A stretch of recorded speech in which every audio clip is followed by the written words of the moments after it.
Para que un niño crezca sintiendo confianza en sí mismo, crezca sintiéndose amado, a salvo y seguro, debe crecer en un ambiente donde los padres se amen.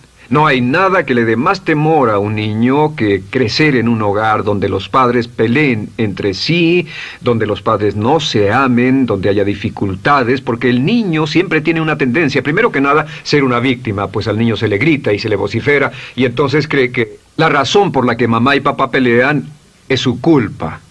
Ahora, una investigación interesante, como hay muchas familias de un solo padre, la investigación interesante muestra que cuando uno de los padres se va como resultado de una separación o un divorcio, los niños que quedan invariablemente están convencidos de que la razón por la que el otro padre se fue se debió a algo que él hizo. Y es importante que si un matrimonio o una relación va a terminar y uno se va a ir, que el padre que se quede les diga a los niños una y otra vez que la razón por la que la relación no funcionó no tuvo nada que ver con ellos. Solo tuvo que ver conmigo y con papá, conmigo y con mamá. No tiene nada que ver con el niño. El niño necesita oírlo muchas veces antes de que se sienta confiado y seguro. Y por supuesto siempre es mejor que un niño sea criado por un padre que lo ama que por dos padres que no se aman. Una tercera condición que debe cumplirse si no quiere que exista la falta de amor es que los padres deben amar al niño. Los padres deben amar al niño. Bueno, esto parece muy obvio y muy lógico. La verdad es que, y esto es lo más difícil para usted y para mí como adultos, que ni siquiera lo pensamos, que es posible que nuestros padres no nos quisieron. No porque no lo intentaran, querían amarnos y tenían la intención de hacerlo, desde luego, etcétera, etcétera, pero simplemente como tenían conflictos mutuos y problemas sin resolver con sus padres, y sufrieron la guerra y la depresión, tenían que hacer carrera y otras responsabilidades, nunca lo lograron totalmente. ¿Entienden? Esa fue la dificultad. Lo deseaban, pero nunca lo lograron. La única forma en que puede amarse a un niño es pasando una gran cantidad y calidad de tiempo con el niño. Tiempo en gran cantidad y calidad con el niño. 10 minutos al día no bastan. Los niños se consideran valiosos según el grado en que las personas más importantes en su vida pasen tiempo con ellos. Si las personas más importantes en su vida, sus padres, solo pasan poco tiempo con ellos, los niños concluyen que la razón para ello es que tienen muchos defectos, que hay algo esencialmente malo en ellos y que por eso sus padres no pasan más tiempo con ellos. Los niños no piensan con la razón, lo hacen en forma emocional. Solo piensan, mi padre está aquí, me ama, y si no pasa tiempo conmigo, él o ella no me aman. Y si cualquiera de esas tres condiciones existió o más cuando estaba creciendo, los padres no se amaban a sí mismos o no se amaban mutuamente, o tal vez no lo amaban porque nunca lo lograron, aunque querían, entonces usted debe haber crecido en conjunción con la crítica destructiva que se llama culpa. ¿Y qué es la culpa? Pues simplemente la culpa es un sentimiento de no valer mucho. ¿De dónde sacamos este sentimiento? Lo obtenemos cuando continuamente gente importante nos critica en nuestra vida y simultáneamente no nos dan el amor que necesitamos. Sentimos que no valemos mucho o que no valemos nada. Y un sentimiento de culpa nos lleva a un sentimiento de falta de mérito, falta de valor y culpa. Y esa culpa, ese sentimiento de falta de mérito, es el mayor problema del siglo XX, la principal fuente de enfermedad mental. Es la fuente principal de los problemas en las relaciones, la fuente principal de enfermedad psicosomática, la fuente principal de la mayoría de los problemas que afectan a nuestra sociedad. Es el profundo sentimiento de culpa y falta de mérito que se expresa o se esconde en los pensamientos o en la actitud: no valgo suficiente, no valgo suficiente. No valgo suficiente. Ya hablamos de la autoestima y de lo importante que es. La autoestima significa me quiero mucho, me quiero mucho, me quiero mucho, me quiero mucho. Las personas que han sido criadas con críticas destructivas durante su vida no solo no se agradan a sí mismas, no sienten que sean lo bastante buenas para nadie, y en muchos casos están llenos de odio por sí mismos. Se odian a sí mismos, se autocondenan o se detestan. Y verán que esto sale en sus conversaciones y sale en sus relaciones con otras personas. Las personas que no se quieren a sí mismas, aunque quieran tener buenas relaciones, simplemente no son capaces de ello. Las personas que piensan que no son buenas para nada siempre lo hacen aflorar, siempre será un problema. Ahora, ¿cuál es la razón principal de la culpa? ¿De dónde viene la culpa? La culpa viene de 3 fuentes negativas: padres negativos, influencias negativas o religión negativa. Una de las 3. Cualquiera de estas 3 usa la culpa. De la culpa se valen y aprovechan, en especial los padres y las organizaciones religiosas, por 2 razones. Una es el castigo. La culpa se usa para castigarnos. Cuando estamos creciendo, el castigar es la forma más fácil de hacer que uno se sienta mal. Nuestros padres nos hacen sentir mal castigándonos físicamente o sermoneándonos o regañándonos. Y el castigo es una forma muy eficaz de irnos conformando o de conseguir que hagamos lo que los demás quieren. La segunda razón por la que se usa la culpa cuando se practica en forma consciente, y algunas organizaciones la practican así, es para tener más control emocional en especial, porque se puede controlar a una persona emocionalmente con culpa y manipular su comportamiento. Hay muchas organizaciones que usan la culpa como una herramienta de control y manipulación. Si puede controlar a las personas con suficiente fuerza y en forma emocional, puede conseguir su dinero, puede conseguir su tiempo, puede conseguir su compromiso, demandar sus recursos, etc. Muchas organizaciones usan la culpa para aplicar un castigo. Muchas organizaciones de caridad que se anuncian por televisión, en especial las de causas benéficas que involucran a niños o a personas incapacitadas, usan un sentimiento de culpa. A usted le va tan bien que debe sentirse culpable por estas personas que sufren. O envíenos algo de dinero y eso se encargará de su culpa por un momento hasta que lo incluyamos en nuestra lista de correo, etcétera. Y la culpa es un estándar. ¿Por qué se usa tan comúnmente? Pues primero que nada porque casi todos nosotros la tenemos en mayor o menor grado. Y número 2, es fácil. La culpa es fácil. ¿Por qué nuestros padres la usan con nosotros? ¿Por qué nuestras madres la usan con nosotros? Nuestras madres pueden controlarnos con la culpa en un cuarto repleto. Nuestra madre puede controlarnos a miles de kilómetros por teléfono.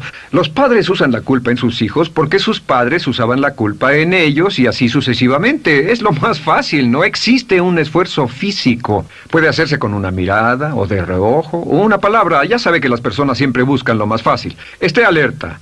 Ustedes han sido criados en un ambiente donde se les ha hecho sentir culpa y casi todos lo vivimos. Debemos entender que la culpa es como una letrina o bacterias emocionales negativas que se colocan en la raíz de su psique o su subconsciente y activan todas las demás emociones negativas: furia, odio, envidia, resentimiento, frustración y duda, temor, etcétera. Las crea y las activa a todas. Y la forma para, en realidad, deshacerse del centro es exorcizarlo, extirparlo. Y es lo que vamos a hacer el resto de esta sesión. Primero, ¿cómo podemos saber si nos criaron con sentimientos de culpa? Bien, a esto le llamamos la manifestación adulta de la culpa. Manifestación adulta de la culpa. Puede saber, probándose a sí mismo, ¿cuánto de esto tiene? Número 1, la manifestación adulta de la culpa es que tiene sentimientos de inferioridad, sentimientos de inadaptabilidad y de no merecer las cosas. No siente que merezca que le pasen cosas buenas. Si una persona ha sido criada con crítica destructiva y se le hace sentir culpa, entonces cuando logra éxito, aún con un tremendo esfuerzo, tiene una tendencia terrible de sentir que no se lo merece. A esto se le llama, por cierto, temor al éxito. El temor al éxito es solo otra forma de decir que la persona que ha estado condicionada a pensar de sí misma como poco valiosa o no lo bastante buena, se siente muy incómoda cuando experimenta el éxito. Se siente muy tensa y a disgusto. Realmente, si sienten demasiada tensión, comienzan a aspirar cocaína, a beber demasiado alcohol, se enredarán en comportamientos autodestructivos, tendrán una sensación tremenda de ansiedad, como si alguien fuera a descubrir algo de ellos. Hay un libro en la librería que dice: si me está yendo tan bien, ¿por qué me siento como un impostor?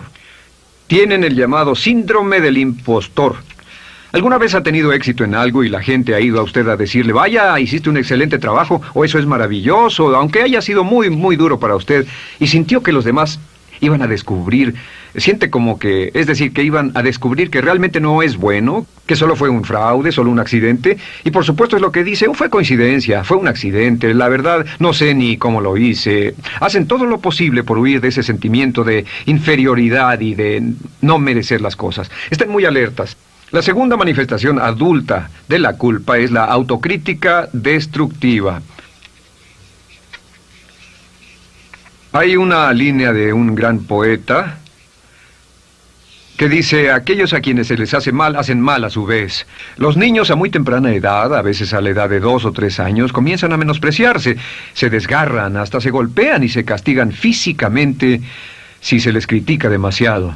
Siempre dicen el equivalente de no valgo suficiente o no soy muy bueno, y se castigan a sí mismos. Y la crítica destructiva es un síntoma real de un sentimiento escondido de culpa e insuficiencia. El número 3 es que, fácilmente manipuladas por la culpa, las personas pueden jalar sus cordones de culpa en forma muy simple. Realmente vemos que existen 2 tipos de personas en el mundo: los lanzadores de culpa y los receptores de culpa.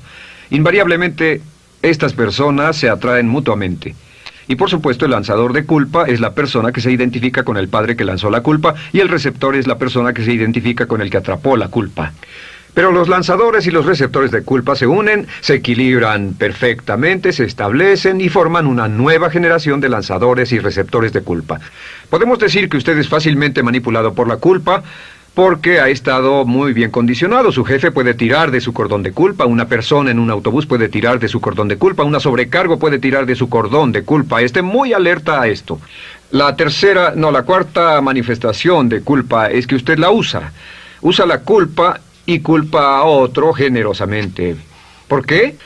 Pues si ha funcionado en usted, la hará funcionar en ellos. Le parecerá que es un intercambio, un trato muy justo. Usa la culpa y la culpabilidad y se convierte en la base de sus relaciones con los demás. Cuando algo sale mal, les echa la culpa a ellos. Algo sale mal, culpa a alguien más. En cuanto hay un problema, busca a quién culpar. Un experimento muy interesante con la cámara escondida hace algunos años fue que hicieron una plancha de hielo y la pusieron en la acera sin que nadie los viera. No hacía mucho frío, pero lo hicieron y observaron cómo reaccionaban las personas cuando pasaban por ahí, cuando caminaban por ahí, llegaban a esa plancha de hielo, se desequilibraban y se resbalaban, y lo primero que hacían era observar a la persona más cercana a ellos, enojados, verdaderamente furiosos. En otras palabras, buscaban a quién culpar. Y si no había nadie cerca de donde habían caído, se levantaban otra vez, miraban a su alrededor, no había nadie, y entonces pateaban el piso, pateaban con fuerza y se iban. Nuestra tendencia natural cuando algo sale mal es buscar a alguien o algo a quien culpar, en especial si nos criaron con una culpa continua. Y la quinta manifestación es lo que llamamos lenguaje víctima. Ahora recuerden que hablamos sobre la ley de concentración. Dice: lo que siembras cosecharás.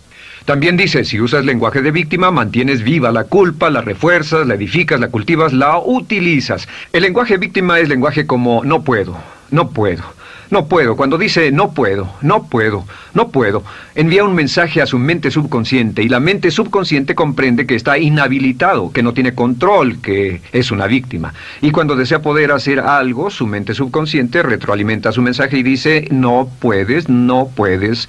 Y lo segundo que dice es tengo que, y otra vez no tengo control, no estoy a cargo. Pero existe otra expresión del lenguaje víctima que debemos evitar, y es esta: trataré. Trataré, sea lo que sea, trataré. ¿Qué significan las palabras trataré? Pues déjenme decirles qué significan. Significan voy a fracasar y lo digo anticipadamente para que no me vengan con represalias. En otras palabras, dice trataré de llegar a tiempo, pero lo que está diciendo es tal vez llegue tarde y no pueden reclamarme porque dije que trataría. Cuando una persona dice trataré, está disculpando su fracaso por anticipado. Si fuera al doctor y el doctor lo examinara, lo auscultara y le dijera, pues está en pésimas condiciones, tendremos que intervenir, debemos llevarlo al hospital ahora mismo, me sorprende que haya llegado aquí, usted dirá, bueno doctor, espero que haga un buen trabajo. Y él dice, trataré. Si él dice eso, usted seguramente buscará otro médico. O si va a un abogado, lo culpan de algo y va a un abogado y le presenta su caso y dice, oiga, va a defenderme, y él dice, trataré. ¿Qué está diciendo? Está diciendo, escuche, he estudiado el caso y por lo que veo no hay mucha esperanza, pero lo tomaré de todos modos. Trataré son los que tratan de conseguir que les pague por anticipado. Otro juego de palabras que no debe usar. Por cierto, con respecto a trataré, lo que debe decir es lo haré o no lo haré. No trataré.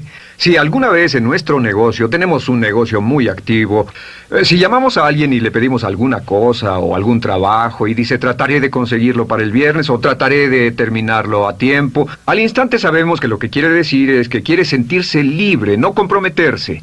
Así que nunca dejamos que nadie se vaya con un trataré. Debe ser hecho o no, y queremos obtener una seguridad. Si hace falta, nosotros lo hacemos. Cuando dicen trataré, lo que están haciendo es que se están lavando las manos. Esté alerta. La otra palabra es desearía.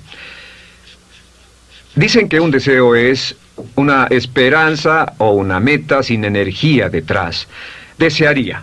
¿Qué significa un deseo? Desearía significa que me gustaría tener algo, pero sé que nunca lo podré tener. Cuando dice desearía bajar de peso, ¿qué significa? Las palabras no dichas son, pero sé que no puedo. Porque no por las excusas que tiene y el metabolismo que tiene y los problemas, etcétera. Siempre hay razones por qué debe salir, etcétera. Desearía dejar de fumar, desearía estar en forma. Desearía, desearía, desearía. Cuando usa la palabra desearía, le muestra al subconsciente que esto es algo que no cree que le sea posible lograr o adquirir. Entonces el subconsciente descarta completamente esto como meta y no le da energía, ni motivación, ni impulso, ni deseo de lograrlo. Así que esté muy alerta al lenguaje víctima. Esté alerta a la expresión sí, pero. O lo haría, sí, pero. Alguien le dice, haga esto, y usted dice, sí, pero. La palabra pero, por cierto, es el gran borrador. Si una persona le dice, podría incrementar sus ingresos o incrementar su rendimiento, ser una persona mejor o más feliz o bajar de peso o lo que sea, no importa. Y usted dice, sí, pero. Lo que está diciendo es que está borrando toda la aseveración que ha dicho antes. Manda un mensaje a su subconsciente que dice, no hay posibilidad. Y no hace esfuerzo, no otorga energía, no ejerce capacidad alguna hacia el logro de esa meta. Y las personas que han sido criadas con culpa tienen 5 cualidades o 5 manifestaciones de adultos. Una es que se sienten inferiores, se sienten inadecuadas, sienten que no merecen que les pasen cosas buenas. Estén muy alertas a eso. El número 2... se autocompadecen continuamente, usan la autocrítica destructiva. El número 3, usan la culpa y la culpabilidad en ellos y en otros. El número 4, son manipuladas por la culpa. Y número 5, usan lenguaje víctima. Así que, ¿cómo nos deshacemos de la culpa? ¿No es sorprendente cómo se aclara esto? Este pizarrón, todo se borra. Tengo una varita mágica cuando me voy a sentar al escritorio. Entonces, ¿cómo nos deshacemos de la culpa? Para deshacerse de la culpa...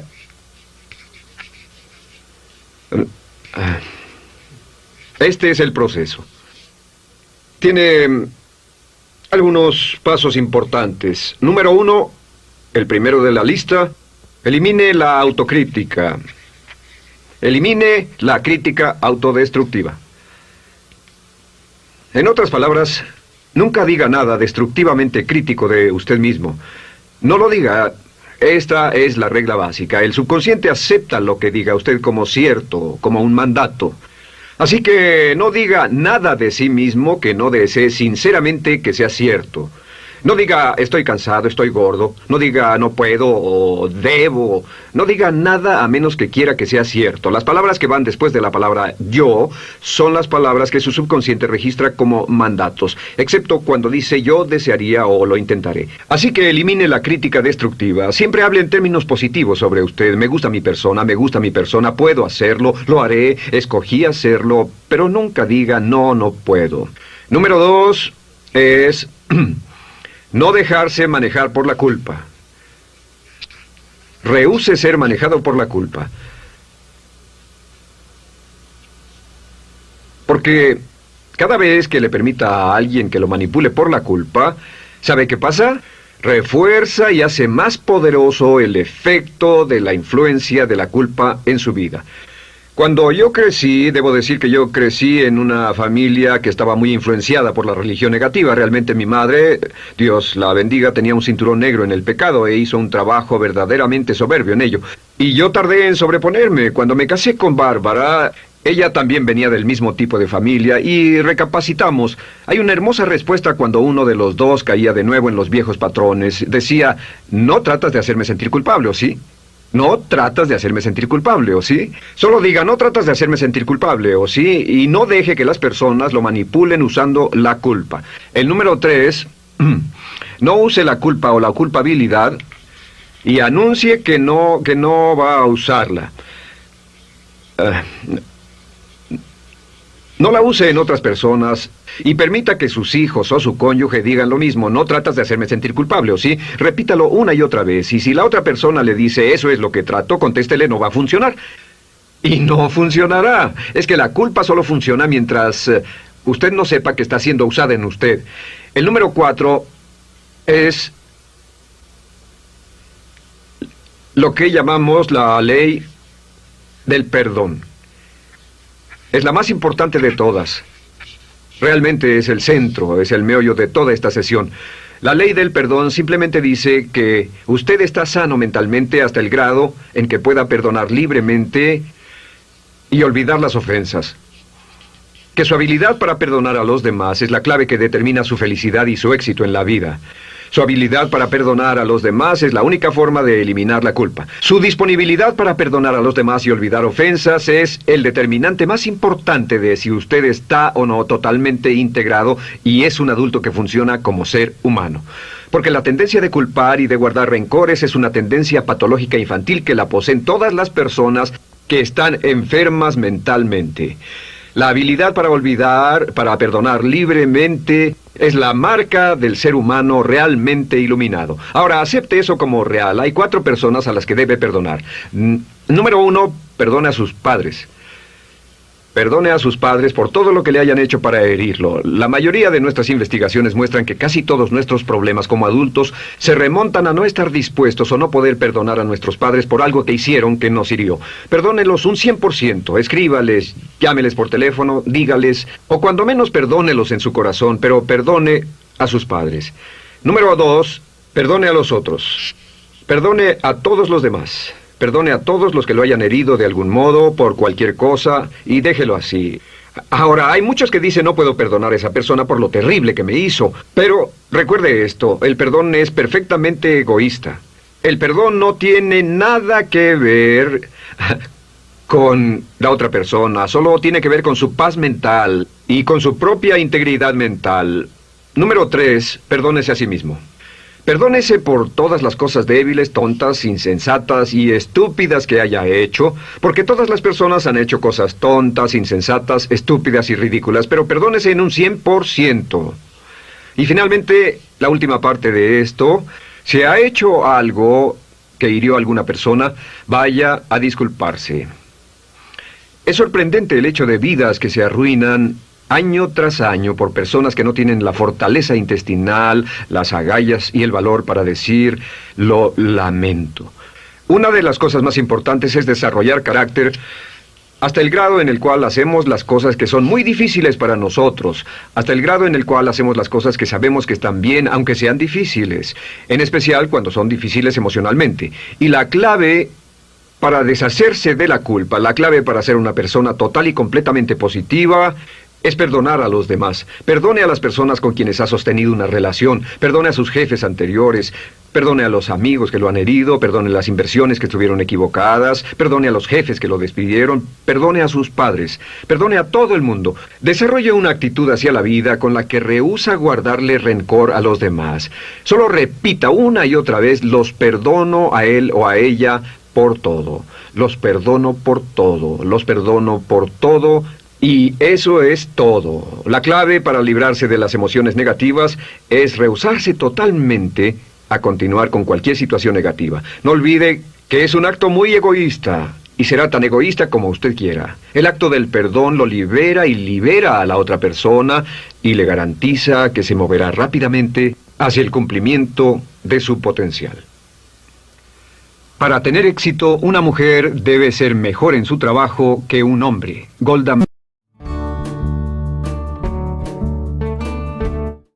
Una de las grandes metas en la vida es lograr la paz mental, y la razón por la que muy pocas personas tienen paz mental es porque no la ven como una meta bastante importante, y si lo hacen no se toman el tiempo para entender lo que se interpone entre ellos y su paz mental. Ya hablamos de uno de los principales obstáculos o principales pares de obstáculos, que son los patrones de hábitos negativos, el temor al fracaso, el temor al rechazo. Estos nos roban una enorme cantidad de paz mental, y también hablamos de sentimientos de culpa, sentimientos de inadaptabilidad, de falta de mérito, de no merecer, etc. También ellos nos roban paz mental. Pero en esta sesión quiero hablar de la última, por así llamarlo, clave a esta discusión de emociones negativas, y es a lo que llamamos imaginación negativa. Las palabras imaginación negativa vienen de un extenso cuerpo de literatura que fue escrito a principios de siglo. Encontraron que la imaginación negativa es algo que creamos en nosotros mismos y que al mismo tiempo nos causa una enorme cantidad de estrés y desesperación. La imaginación negativa crea temor. Y una de las mejores definiciones del temor que he visto últimamente se llama experiencias de fantasía que parecen reales. Experiencias de fantasía que parecen reales. En otras palabras, son experiencias que creamos en nuestra mente y en nuestra imaginación, y vivimos con ellas, y entre más vivimos con ellas, más reales se vuelven. Tengo 3 hijos, y si los dejo ver una película de miedo, aunque insistan en verla, comienzan a pensar que hay criaturas monstruosas bajo su cama, en sus alcobas, etc. Son las experiencias de fantasía que se vuelven reales. Y una vez, con el pequeño Michael, no pudimos lograr que durmiera en su alcoba porque estaba convencido de que había monstruos ahí. ¿A qué llamo imaginación negativa? Lo traduzco como preocupación. La preocupación es una forma sostenida de temor causada por la indecisión. La preocupación es una forma sostenida de temor causada por la indecisión. ¿Eso qué significa? Significa que cuando tomamos decisiones, nos deshacemos de la preocupación. Hace algunos años se hizo un estudio donde muchas personas fueron estudiadas y se les preguntó de qué se preocupaban en ese momento. Por las respuestas vieron que esto es de lo que las personas se preocupan. Un 40% de las preocupaciones que las personas tenían era por cosas que nunca pasaron. Se dieron cuenta de que las cosas por las que estaban preocupadas nunca pasarían. Iban a llegar tarde, o iban a perder sus trabajos, o no iban a funcionar bien en una relación. La siguiente cifra, 30%, eran cosas que habían ocurrido en el pasado, que ya habían pasado y no podía hacerse nada al respecto. 12% de las preocupaciones eran por la salud. En la mayoría de los casos, preocupaciones innecesarias. Pensaban que tenían un dolor, una enfermedad, un sufrimiento o algo más que no resultó ser verdad. El 10% de las cosas que les preocupaban eran triviales. Les preocupaba tener morralla para el parquímetro, o si alguien les telefonearía o no. Preocupaciones realmente irrelevantes. Solo un 8% de las preocupaciones eran por algo sustancial, y de ese 8%, la mitad, o el 4%, estaban totalmente fuera del control de la persona. Estaban preocupados por saber si la China Roja invadiría Vietnam del Norte y cosas similares. De todos modos, la persona no podía hacer nada. Básicamente, la investigación muestra que casi un 96% de todo lo que nos preocupa o más es irrelevante. Nunca pasó, no vale la pena preocuparse por ello. ¿De dónde viene la preocupación? Pues viene de una mentalidad de preocupación. Si fue criado en una familia donde su madre o su padre eran preocupones, usted tal vez también sea otro preocupón. Es una respuesta condicionada. Los veía preocuparse y quiere ser como ellos porque eran las personas más importantes en su mundo, así que se preocupa también. Y conozco a niños de 4 o 5 años que son muy preocupones. Y ellos y sus padres se sientan juntos y se preocupan aunque no hay nada por qué hacerlo. Pero son las experiencias de fantasía que se vuelven reales. Nuestra labor es eliminar la preocupación, y voy a darle 2 o 3 ideas simples que puede usar. Número 1, que es una de las más populares de todas, simplemente es esto: viva un día a la vez. Viva un día a la vez. No se preocupe por lo que pueda pasar mañana. No se preocupe por lo que pueda pasar dentro de un año o dentro de 6 meses. Solo haga lo mejor que pueda ahora. Hay una hermosa frase de Teddy Roosevelt. Dijo algo que significaba esto: haz lo que puedas, donde estés, con lo que tienes, y no te preocupes por el resto. Haz lo que puedas, donde estés, con lo que tienes y no te preocupes por el resto. La clave número 2 para tratar con las preocupaciones, y yo tengo un enorme número de retos que enfrento en mi vida empresarial, y es llegar a los hechos. Esto es muy importante, llegar a los hechos. No los hechos aparentes, no los hechos rápidos, no los hechos que parecen obvios, sino entender los hechos reales. Tomar el tiempo para examinar una situación y descubrir cuál es la verdad real de la misma. He descubierto que la mayoría de las situaciones de preocupación se evaporan si hay suficientes hechos. Si oye que alguien ha hecho algo o no, si oye sobre un cambio en su negocio, en su vida personal o un cambio en una de sus relaciones, averigüe, llame a esa persona, descubra de la fuente correcta la respuesta y a menudo descubrirá que los hechos eliminan la preocupación. La mayoría de las personas que se preocupan son las que prefieren preocuparse que tomar el tiempo para preguntar y averiguar qué es lo que ocurre exactamente.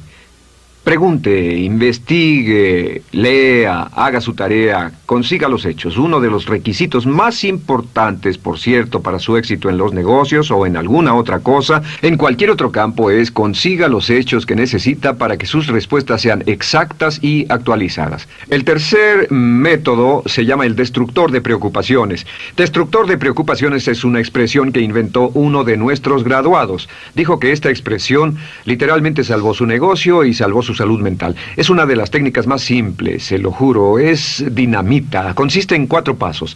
Bien, paso número 1, si tiene usted algo en mente, defínalo claramente por escrito. Defínalo claramente por escrito. Siéntese, tome tiempo para escribirlo y dígase de qué estoy preocupado exactamente. Siéntese y escríbalo. Estoy preocupado por esto y describa la situación exactamente como la ve. En medicina dicen que un diagnóstico exacto equivale a un 50% de la cura. El diagnóstico exacto, definirlo claramente por escrito, es un 50% de la cura. Y un punto importante aquí es que a veces cuando parece tener un problema abrumador, tiene más de un problema, tiene una situación llamada enjambre. Tenemos 1, 2, 3, 4 problemas juntos. Si los define claramente por escrito, puede escribirlos 1, 2, 3, 4. Hay varios pequeños problemas juntos que le preocupan. A veces, si elimina usted una de esas dificultades, el resto se evapora. A veces un problema de un grupo de problemas es la clave y lo demás es irrelevante. Esté alerta a eso y defínalo por escrito. El número 2 es, una vez que lo defina claramente, esta es la clave, determine el peor desenlace posible. Determine el peor desenlace posible. En otras palabras, pregúntese, ¿cuál es la peor cosa que podría pasar como resultado de esa situación? Piénselo bien, si pasara lo peor que podría ser, determine el peor desenlace posible. Una cosa interesante pasa aquí. Descubrimos que en la preocupación no estamos preocupados ni estresados por un evento. El evento no nos preocupa. Lo que nos preocupa es la anticipación de ese evento y la resistencia que ponemos psicológicamente deseando, esperando, orando que no llegue ese evento. Si determinamos cuál puede ser el peor desenlace posible y dice que lo peor que podría pasar es esto, y lo concretamos y lo ponemos por escrito, descubrimos algo notable. Su preocupación desaparece. Parece evaporarse en cuanto definimos el peor desenlace posible, y es que el estrés viene de no querer enfrentar lo que podría pasar. Hablaremos más tarde de esto, pero es el fenómeno psicológico de la negación. Lo negamos, no queremos enfrentarlo. Si tiene una inversión y la inversión cada día está peor, debe decirse a sí mismo qué es lo peor que podría pasar con esta inversión, y lo peor es que puede perderlo todo. Una vez que diga, lo perderé todo, de pronto ya no está preocupado por eso, porque sabe qué es lo que puede pasar. El tercer paso, permítanme un segundo, con respecto a una relación. A veces estamos en una relación muy infeliz y decimos, ¿qué es lo peor que podría pasar aquí? Lo peor que podría pasar es que pierda la relación. La relación desaparece. Debe preguntarse a sí mismo, ¿me matará eso? ¿Moriré al perder la inversión? ¿Moriré al perder el trabajo? ¿Me matará el perder la relación? La respuesta, por supuesto, es no. Uno se recupera de casi cualquier cosa. Y número 3, por cierto, hay muchas personas que tienen y presentan los signos de cáncer, pero no van con el doctor porque no quieren saber. El estrés de no saber, de hecho, exaspera el curso de la enfermedad y finalmente, cuando tienen que ir al doctor, ha llegado tan lejos que el doctor no puede salvarlos. Pero el estrés de no enfrentar la posibilidad los mantiene alejados de un doctor en el momento en que éste podría ayudarlos. Número 3, prepárese a aceptar lo peor en caso de que ocurra. Aceptar lo peor en caso de que ocurra. No es ser pasivo, no es ser fatalista. Solo diga, si nada puede hacerse, y esto debe pasar, debo aceptarlo. Tengo un dicho que uso mucho y es, lo que no puede curarse, debe soportarse. Lo que no puede curarse, debe soportarse. Pues bien, si esto llega a pasar, lo acepto y aprendo a vivir con eso. No voy a dejar que me despedace, no voy a dejar que me mate. Número 4 es, comience inmediatamente a mejorar lo peor. Comience